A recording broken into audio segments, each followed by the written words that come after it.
دیکھیے اماں جان، یہ تو بری بات ہے۔ اگر آپ دوا نہیں کھائیں گی تو آپ ٹھیک کیسے ہوں گی؟ نہیں، مجھے دوائی نہیں کھانی ہے، کیونکہ میں جانتی ہوں میں دوا سے ٹھیک نہیں ہوں گی۔ دیکھیے اماں جان، آپ ایسی باتیں کیوں کرتی ہیں؟ آپ جانتی ہیں آپ میرے لیے کیا ہیں، پھر بھی آپ اس طرح مایوسی کی باتیں کرتی ہیں۔ ہاں میں جانتی ہوں، اسی لیے کہہ رہی ہوں تو مجھے گھر میں لے جا، مجھے یہاں اسپتال میں نہیں رہنا ہے۔ کیوں اپنی کمائی مجھ پر ضائع کر رہا ہے؟ تو بھی جانتا ہے کہ میں زیادہ دن زندہ نہیں رہوں گی۔ ایک کینسر کی مریضہ ماں اور اس کے تیماردار بیٹے کی باتیں سن کر نرس بھی آ گئی اور کہنے لگی، چھوڑ دیں بھائی جان، میں ان کو دوا دیتی ہوں۔ کینسر کی مریضہ ماں کے ساتھ اس کے بیٹے کی بحث چل رہی تھی، جو کہ صبح کام پر جاتا تھا اور رات کو ہسپتال میں اپنی ماں کے پاس آ کر اس کی تیمارداری کرتا تھا۔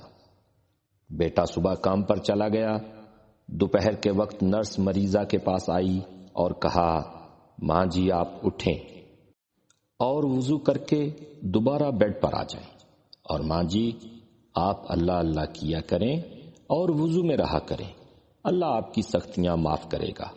بوڑھی عورت سوچنے لگی کہ نرس نے آج سے پہلے تو مجھے کبھی یہ نہیں کہا، لگتا ہے آج کچھ خاص بات ہے۔ بوڑھی عورت یہ سوچنے لگی، میرا شاید آج آخری وقت آ گیا ہے۔ رات کو جب بیٹا اسپتال آیا تو ماں نے کہا کہ بیٹا میں تم سے کچھ ضروری باتیں کرنا چاہتی ہوں۔ ماں نے کہا، پہلی بات یہ ہے کہ اگر تم یہاں رات کو کسی وقت بھی مجھے مردہ حالت میں دیکھو تو ڈرنا نہیں، خوف نہیں کھانا، کیونکہ بیٹا مائیں مرنے کے بعد بھی اولاد کو نقصان نہیں پہنچاتی۔ اور دوسری جو سب سے ضروری بات ہے، اس کو دھیان میں رکھنا کہ جب میں مر جاؤں اور تم لوگ مجھے قبرستان دفنانے کے لیے لے کر جاؤ تو تم قبر میں مت اترنا، اپنے بڑے بھائی کو اتارنا۔ بیٹے کا سننا تھا کہ وہ زور زور سے رونے لگا اور کہنے لگا، اماں جی یہ آپ کیا کہہ رہی ہیں؟ کیا مجھ سے کوئی غلطی ہو گئی ہے یا آپ کی خدمت میں کوئی کمی رہ گئی ہے جو آپ مجھ سے میری ماں کو اپنے ہاتھوں سے قبر میں اتارنے کا حق بھی چھین رہی ہیں اور اس بیٹے کو دے رہی ہیں جس نے ساری زندگی ذرا برابر بھی آپ کی پرواہ نہیں کی؟ روتے ہوئے بیٹے کو دیکھ کر ماں بھی افسردہ ہو گئی اور کہنے لگی، نہیں بیٹا، ایسی بات نہیں ہے۔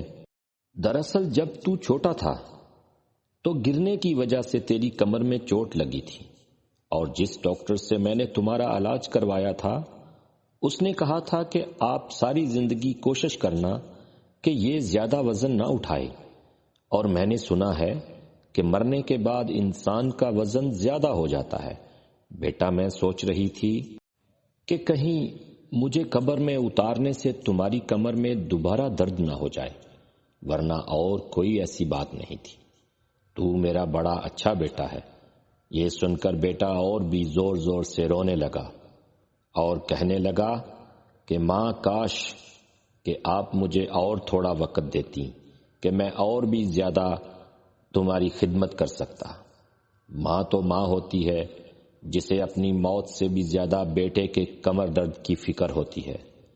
کاش کہ جن لوگوں کو اللہ نے وقت دیا ہوا ہے وہ اس سے فائدہ اٹھا لیں۔